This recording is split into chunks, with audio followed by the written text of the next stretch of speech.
Një ngjarje e rëndë ka tronditur zonën e Manzës në orët e para të mëngjesit duke lënë pas 2 viktima dhe një autor të shpallur në kërkim.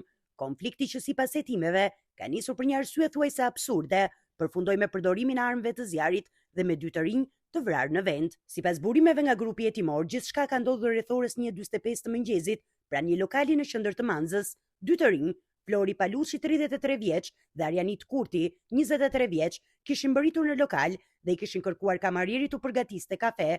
Ky i fundit u kishte thënë se ekspresi ishte i fikur, pasi lokali kishte mbyllur shërbimin për natën. Ky moment sipas dëshmitarëve është bërë shkak për një debat verbal që shumë shpejt degeneroi në konflikt fizik. Në vendngjarje ka ndërhyrë disa persona të tjerë që ndodheshin aty, mes tyre dhe Daniel Pepa, 21 vjeç, i cili sipas hetimeve paraprake është personi që më pas ka qelluar me armë zjarri. Hetuesi dyshojnë se gjatë përplasjes së parë Flori Paluçi ka nxjerrë armën dhe ka qelluar në drejtim të Arjanit Kurtit, duke e lënë të vdekur në vend.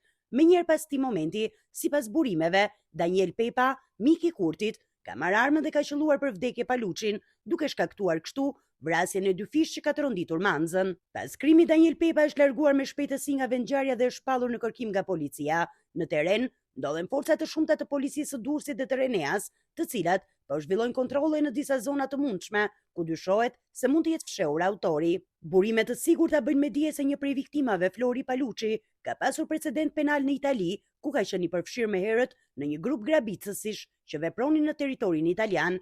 Ai ishte kthyer në Shqipëri prej disa kohësh dhe jetonte në Manës. Në vendngjarje janë sekuestruar 2 armë zjarri, gëzhoja dhe prova të tjera materiale, të cilat po dërgohen për ekspertizë balistike. Po ashtu, janë shoqëruar disa persona që ndodheshin në lokal në momentin e përplasjes, të cilët pritet të ndihmojnë në sqarimin e plotë të dinamikës së ngjarjes.